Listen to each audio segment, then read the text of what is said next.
We talked a little bit about gradient, so I'm going to make another layer here. And right here, right there, that little icon for my gradient, if I click and hold it, it's got my paint bucket and 3D material drop, but I'm just going to gradient. Now, if you look up here, for right now, this little drop-down menu, I would just put it on classic gradient. It'll keep it simple because they sort of change it a little bit. Then the next thing you need to understand is this right here, and we'll just go into basics right now, okay? These other ones are just presets. These are preset gradients, okay? Which we're not interested in right now. Basics has color to white, color to transparent. You know that because it's showing the checkerboard, and then black to white, okay? Right now, I've got it on color to transparent. And what that means is, we're going to talk about two things right now.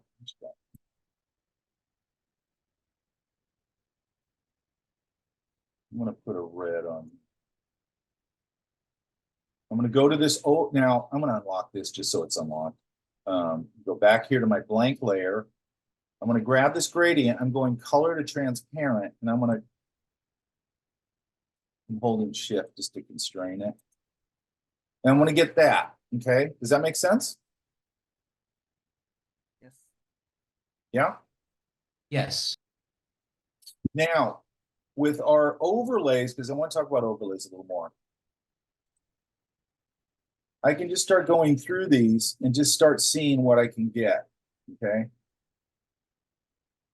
Some of them are really over the top. Like that kind of makes it feel a little like sun bleached a little bit, which is kind of nice.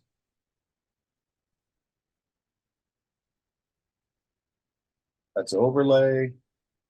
Soft light's not too bad. So let's turn it on and off. So overlay just makes it feel even a little more sunsetty.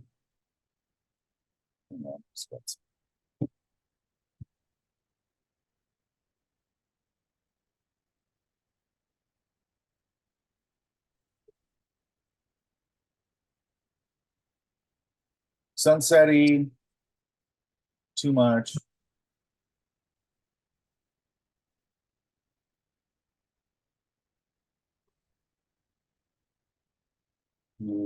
You kind of takes the saturation out, which is kind of interesting.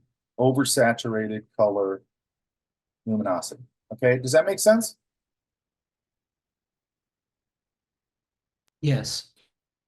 So I'm going to change, let's change this to, let's get rid of this.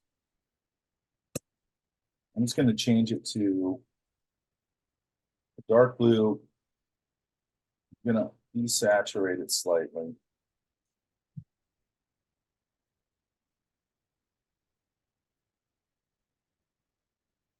I'm going to pull this gradient again. So I've got it on color to transparent. Remember, that's in your basics folder right there.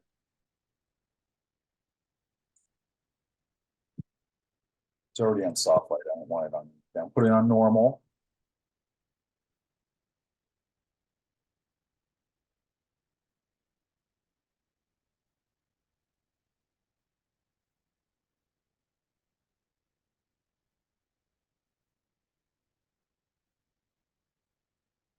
Want to get a little more late afternoon, a little more night.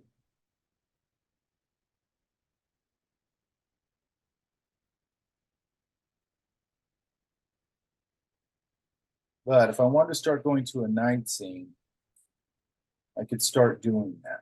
Does that make sense? Yes.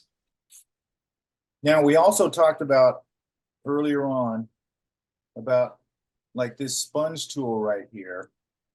And I've got it right here. The sponge tool can either saturate or desaturate, and it just acts like a brush. Okay, so again, here's our brush tools right here. And then right here on flow, that's just sort of saying how intense it is. Okay, so I'm going to make it kind of intense. And if I was going to say this was a night shot, I might come down here, maybe go on to the, I wouldn't be working on the original layer, but I'm going to for this. And I might saturate this color in here to start to make it feel a little more warm or a little more lit. Does that make sense?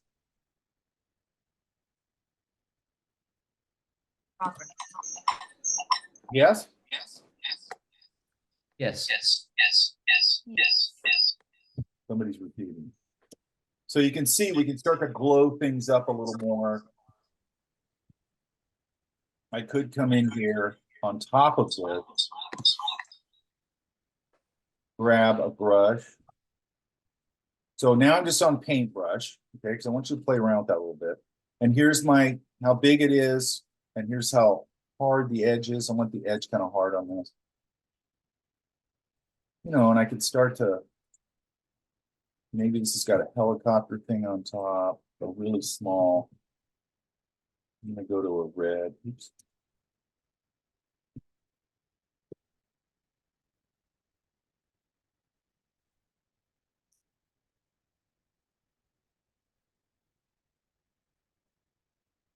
And I would have to tone this down. Anytime I put something down, I know I can always adjust it.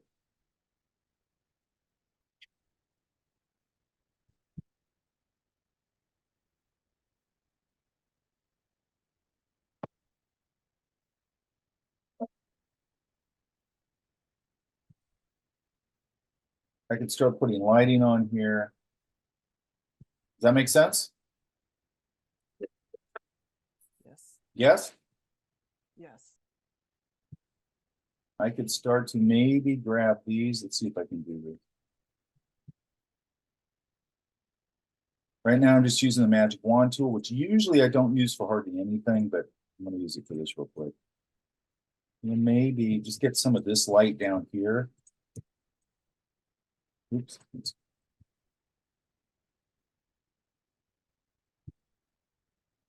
I want to put it on a new layer. I want to keep all these things separated. Then I kind of go, does that work or is it too much? I think it's too much. I'm going to pull the opacity down. And then, you know, I could start lighting up windows and things like that to give it a little more of a night thing. Does that make sense? Take this. I'm going to drag this out. That's just the way I like to do it. And I'm just going to drag this right in.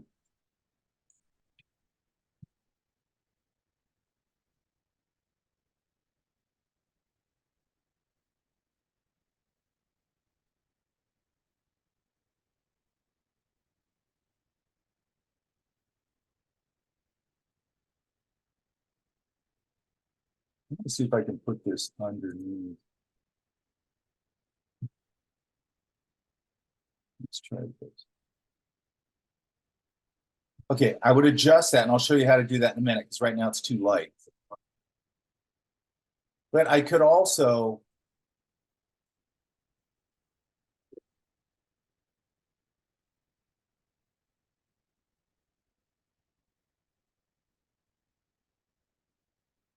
use that gradient.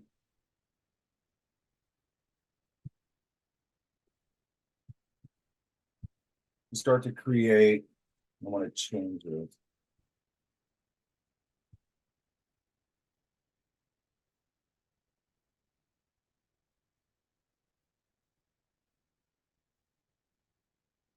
This other stuff I'll show you in a minute.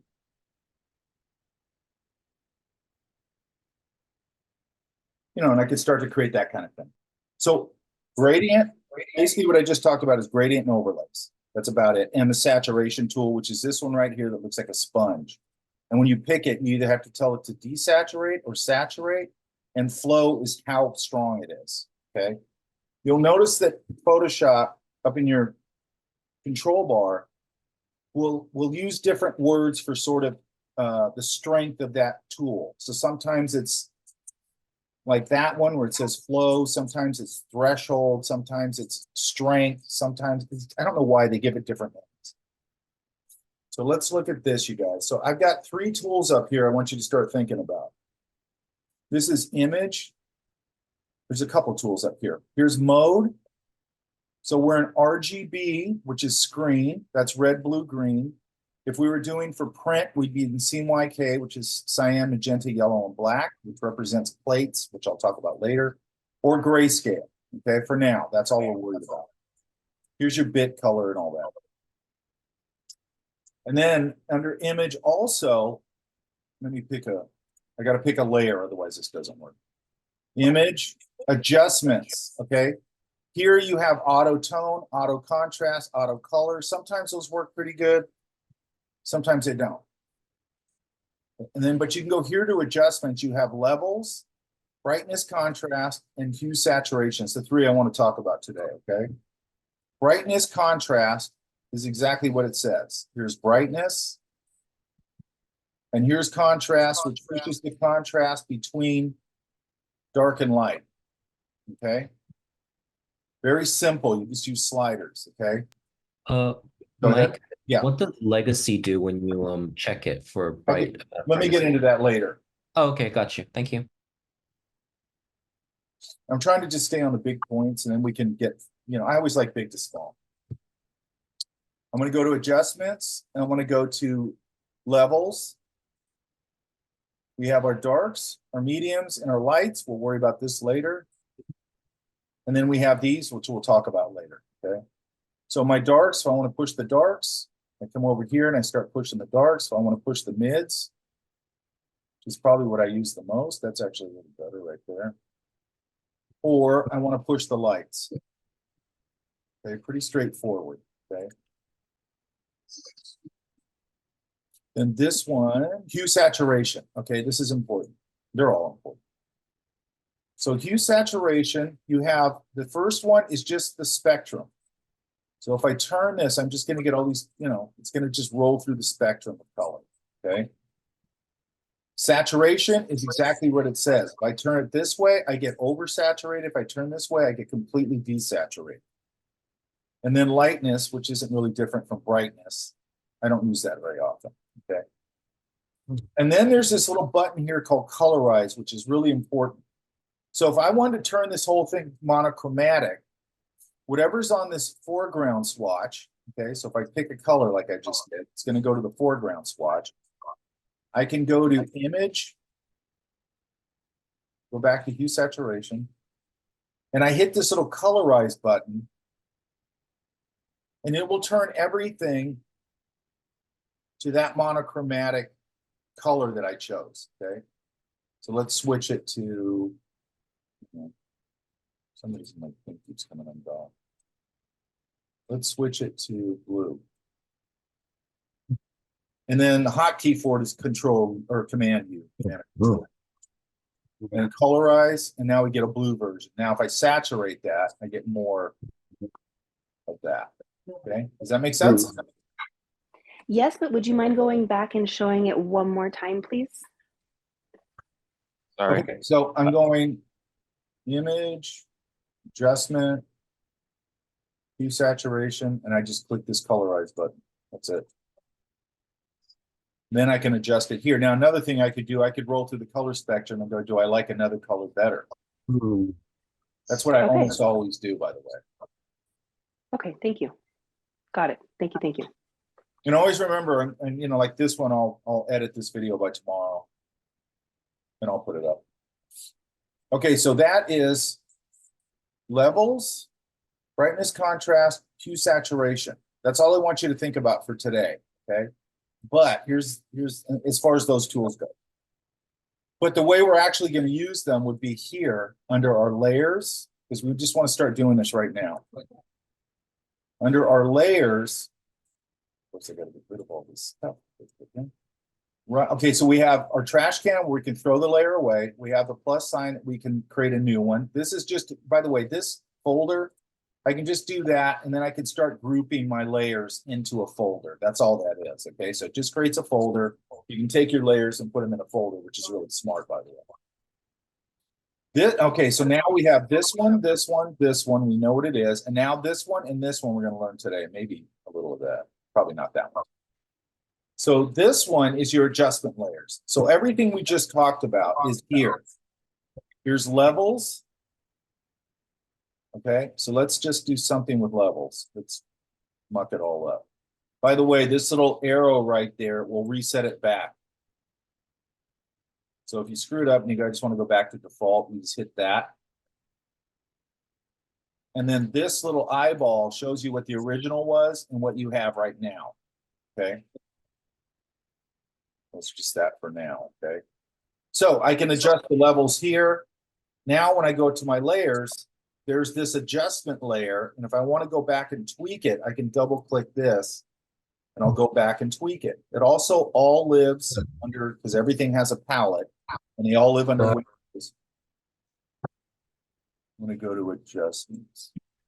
It also lives right here in this little adjustment window. So this is all your different adjustment layers. You can access them here also. Okay. Does that make sense, you guys? So so the eye the eye color looking thing in the layer adjustment was to basically do a preview of what was before, was the original and the after, right? That's what's with the eyeball. Yeah. Yeah, I was talking about the eyeball. Yeah. The eyeball just shows you where you're at and what was originally. Oh, okay, got you. The little arrow that goes back, that's just going to zero it all back to zero. But obviously, Okay. if I made these changes on the original image, that's it. They're sort of locked onto the image. You want to just start using adjustment layers for all these types of things, okay? So if I go here, I can go, all those we just talked about. There's other ones too, obviously. Here's hue saturation. So I can do all those things.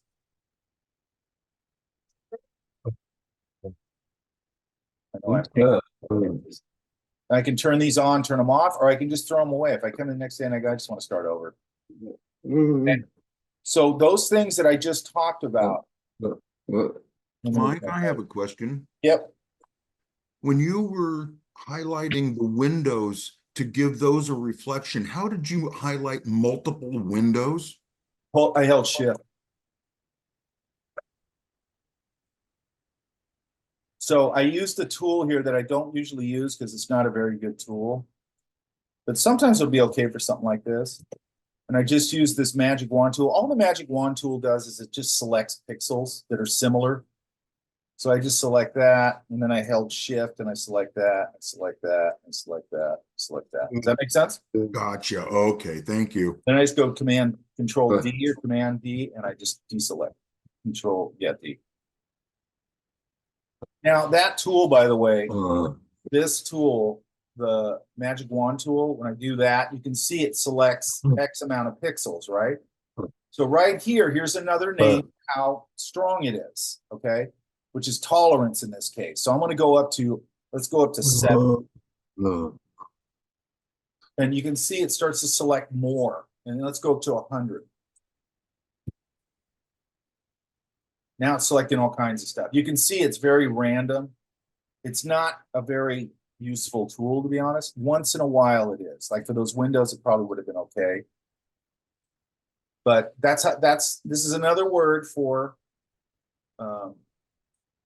how strong it is, okay? How many pixels it's picking up. Don't use that tool very often. It's just not that great a tool. Okay? Once in a while, it's okay. Oh, okay. Under here, under image, right here is image size. So I've got it in inches. I could drop this to whatever measurement system I want. And gives me this right here. Now, if you look right here, there's a little link. That means that these things, if I change the size of this, if I go 15, it'll ratio this size so we keep the exact same proportions and it'll just scale it down. Let's go back. If I unclick this, now they're not connected and I go 15. Now it's going to do something like that because they're not constraining together. Okay. There's, oh, and also an image size. Tells you the resolution right here, which is 72. And that's really what you need to know from there. And then you have canvas size. So now let's go to, I don't know, 35. And you can see how it's proportioning it out. It's spreading it out evenly. But now it moves the canvas bigger, not the image. It just makes the, you know, if you want to make that canvas size bigger, because I might want to do that and then put a color behind it and put a border or something like that. Does that make sense? So image size and canvas size does not affect the image, just affects the size of the canvas itself. Does that make sense, you guys? Yes. Yes. Okay. One of the things that the multiply overlay filter does, if you have a black and white image with the multiply layer, it will just get rid of the white. Okay, so the way you can use that is if like I wanted to start making this look a little older, I do some things to the colors, like maybe I dull them down or whatever. But I can use it like something like texture. So this is just a texture. Let's try this one.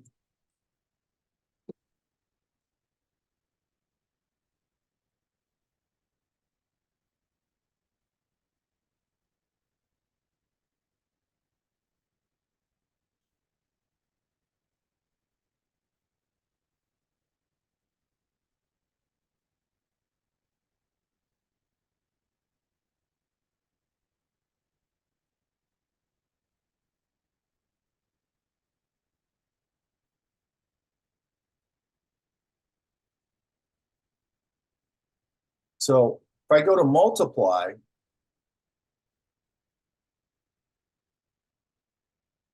right, and let's, I'm gonna rasterize this. I go to multiply, I'm gonna start just getting this texture. Or if I wanted to make it look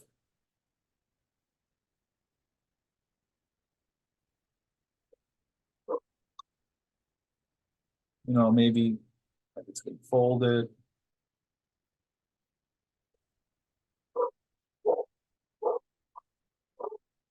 By the way, it doesn't just have to be multiply. I'll show you here in a second. Somebody's mic's on.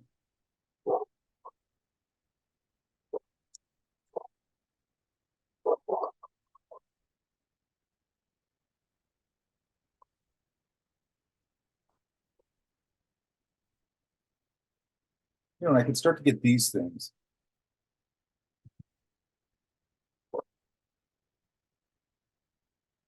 Divide's actually kind of nice.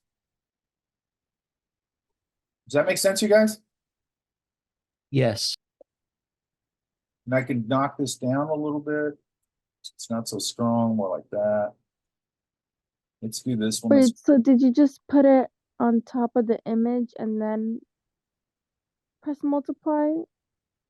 I just went here and found an overlay I liked. So this is divide.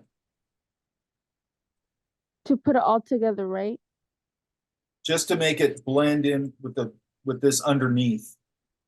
So you went on normal and then you went down to divide, right? Yeah, I went right here. It started on, it's always going to start on normal. Yeah. And I just went down here. In this case, I went to divide. I might use, I mean, you can just go through them. Because as you scroll through them, it'll change them. Okay. I think you rasterized it first before you did that, right? Okay, the reason I rasterize it, you can see right here, if I drag something from the desktop right into the window, it will turn it into a smart object and you'll see this little icon right there. That means it's a smart object. We will talk about smart objects later, but for now, I don't want to have it smart object. It's not going to let you do certain things. So I just right click the bar, not the word, not the thumbnail. I right click the bar. And right here, it'll say rasterized layer, and that just makes it a regular layer again. Now, the way around that is what I've said before, where I pick up, I open something, I can pull it, you can also place it, but I just never do that. And I just pull it out of the dock, and then I can just pull it in.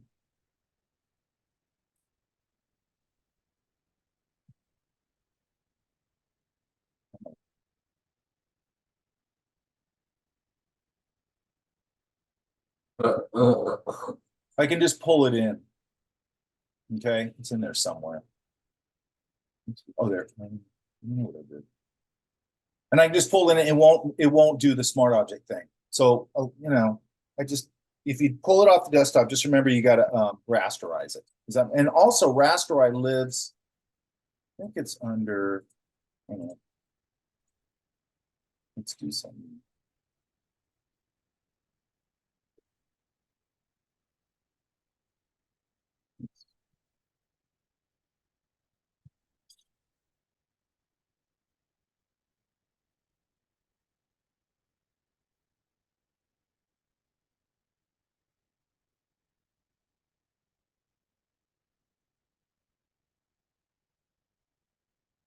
Yeah, under layer, rasterize, smart object. So that would also do it. Okay, so that's where it lives, but when I'm right clicking it and then telling it to rasterize in there, it's doing the same thing. Okay, but that's where it lives, is up under image, I guess. I could also like come in here and go to like a sepia-ish color for the photo if I'm going to do this distress stuff.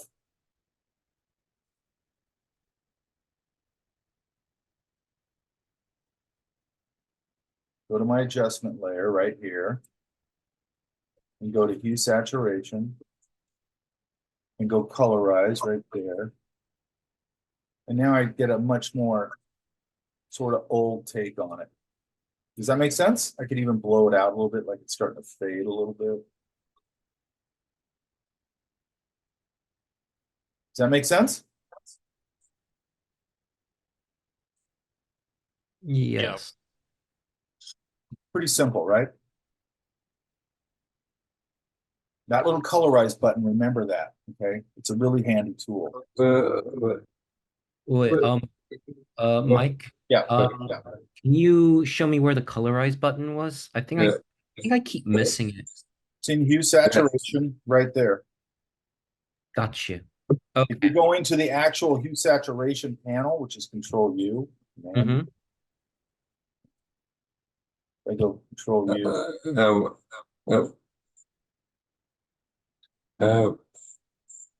It's right here, Got you. colorize. Okay. So if you go up here to image rotation, which is right below those two we just talked about, I can go here and I can go flip canvas horizontal and I can look at it. Flipping it backwards gives you a little brief period of seeing it with fresh eyes. That's the reason you do that. Does that make sense? Oh, one other thing. Let me show you one other thing with this overlay thing, because I think it's kind of important. If I have something like this, I can come in here and let's say I make a quick selection.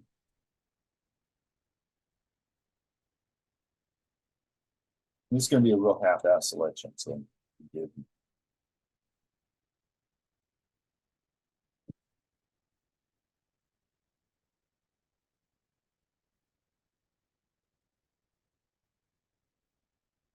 Go to my paths, activate this path. And I could do some simple lighting on this. I'll adjust this lighting. So when I put this down, it doesn't really matter because I'm just going to adjust the lighting anyway. So if it looks crazy, that's why. I'll put a new layer.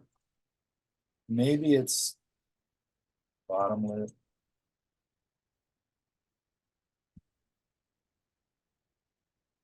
And you can see I can start to get a nice little subtle lighting thing there. You guys see that? Yes. So what the beauty of that overlay thing is, that's a little stronger. Let's not see that.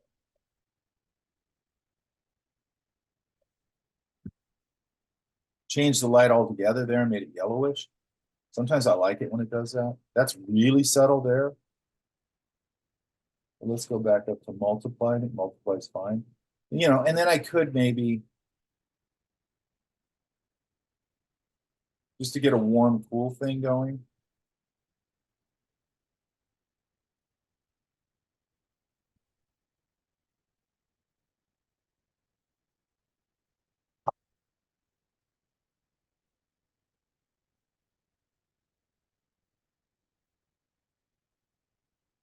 Command click. Maybe I'll just go to a warmer thing. And again, I can just adjust this if I don't like the color and make a new layer. Oops. Hang on.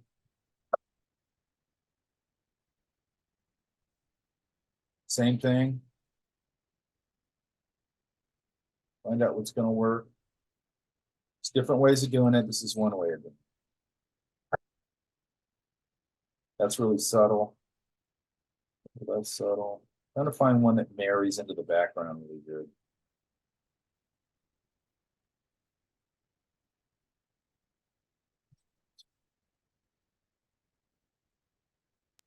Mike, what about using a different gradient mode, like maybe radial? Why? I don't know. I think it would be like kind of interesting to have like a little glow outline-ish type of looking thing I don't see the around. point of a radial in this case. Oh, okay. Okay, but you brought something up that I should talk about real quick. When you're doing this gradient thing,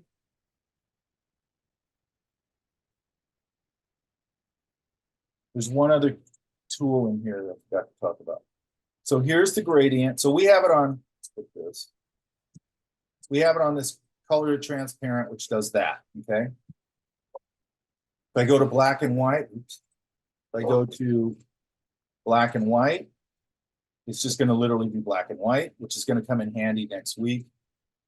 And then you have color to black and white. So that means it's going to be, this is opaque white and this is opaque, okay? But right here is your standard, what I've been using. Let's go back to, let's do black and white. Right here is the standard gradient, this first little button, right? If I go to the second one,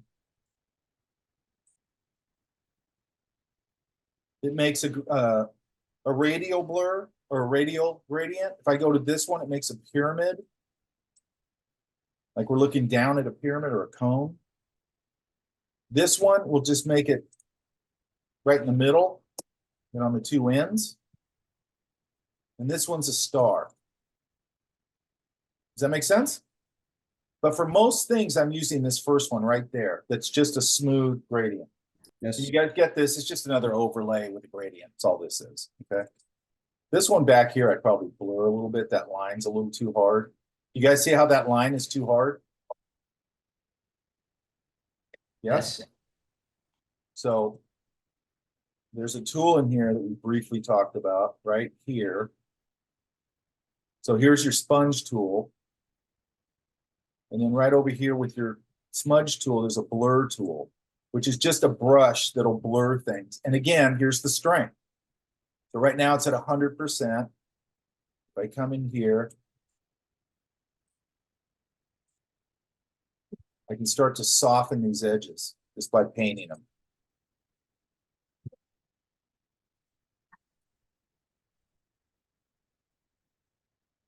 So let's look at the exercise I want to do. So I'm going to give you this file and like a cloud file. You can use whatever you want. But I'm going to give you this portrait. By the way, when I give you these kind of files, this is a stock file that I had to pay for. You go to image size. It's at 300, okay? What I would do with any of these stock images I give you, put them in a folder called stock images and save them because you might want to use this for something someday, you never know. And these are high res. So I'm going to res it down. I'm going to go, because I need it at 300 just for this demo. So I'm going to go to image size and go to 72.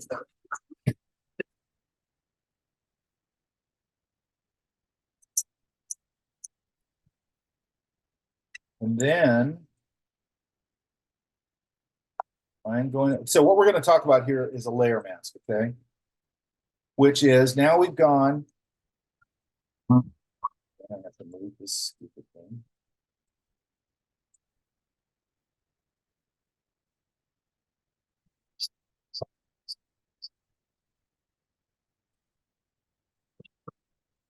We've gone trash can, create a layer, group folders. Now we've done adjustment layers, and now this is a layer mask, okay?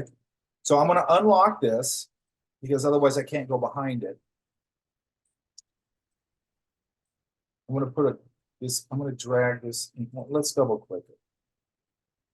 I'm going to drag it off of the dock. Get my move tool, which I can either go over here or just hit V. Yeah, just hit V, and it'll go back to my move tool.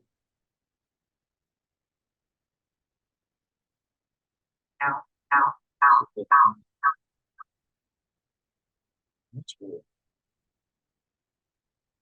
Okay, I had to unlock that for some reason to move it. Usually it'll just tell you it's going to move it. I don't know why it's doing that. I'm just going to say don't save. I don't need it. And then I'm going to put this behind the woman. And again, I'm going to lower the opacity so I can see where it is. And if I want to move this, every time I click this, it's going to grab the foreground object. But if I go to the layer, and if you guys remember, the transform tool is Control or Command T. Now it's selected that. Okay, that's that one we used to resize the image, as you can see. Okay, I'm going to go a little smaller. So all I'm doing here is placing these clouds somewhere interesting. Does that make sense? Yes? Yes. Now I'm going to go back up here and go to 100%. And now we have this.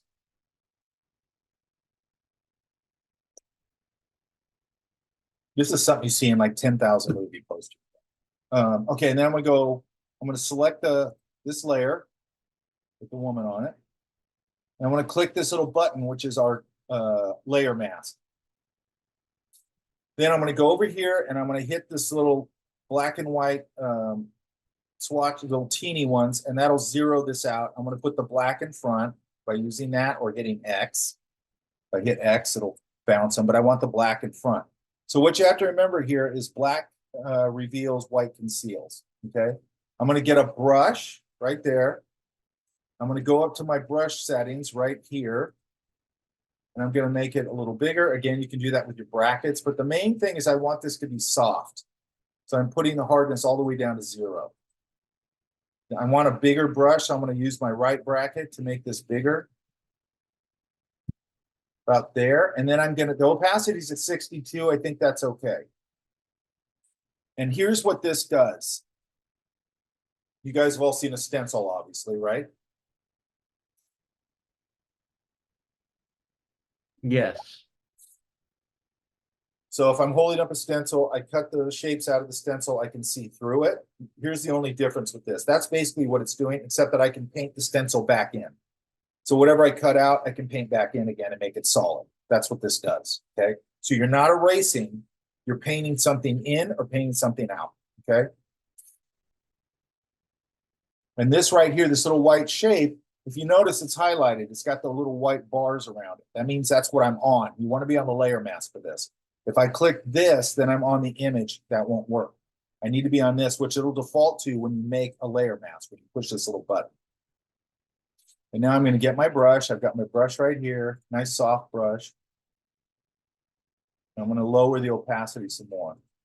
I like it really low. And what it's going to do is start revealing